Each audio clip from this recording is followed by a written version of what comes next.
Well, it all started when Hurricane Sandy hit. Just the pictures and the devastation and just everything that you saw on the news. People that lost everything.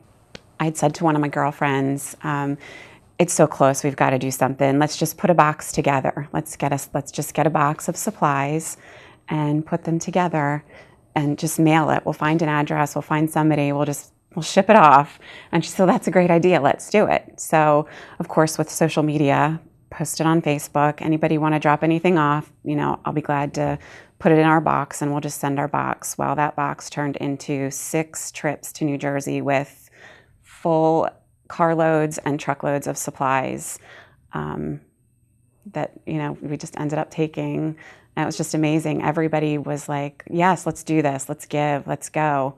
How quickly can we get there? So 19 days after the storm was our first trip. I work in the ER at Memorial Hospital, and once people started hearing what I was doing, they just filled my nurse manager's office every day. She would call, when are you coming next? My office is full. So it was great. Every day I came home, there was more stuff left on my front porch. Well, the first time, of course, was complete devastation. I felt like I was walking through a war zone. I really did. I felt like I was in a Hollywood movie because it just was so unreal. There was no electricity, no heat, no water. It felt third world. It felt just like you were somewhere different. I'd never seen anything like it.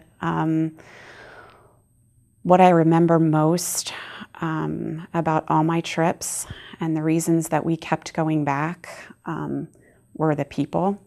The determination, the hope, the strength of these people that went through this, people like you and I, was just absolutely heartwarming and inspiring. And it just really made you want to go back.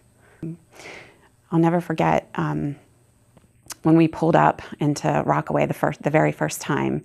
A little girl came and she pulled right up to the back of this huge truck that we came with supplies.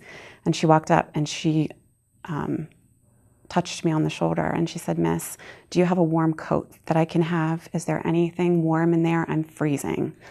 So it just breaks your heart that somebody that had everything now has nothing, My kids were great during the whole thing. I have, and my husband was amazing. My husband drove that big truck through New York City.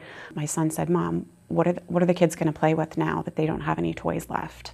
Can we go and fill little packs?" So we went to the store and we picked up coloring books and crayons and little fun toys. And they spent hours putting all this stuff together in little baggies. They must have made about 300 of these little bags.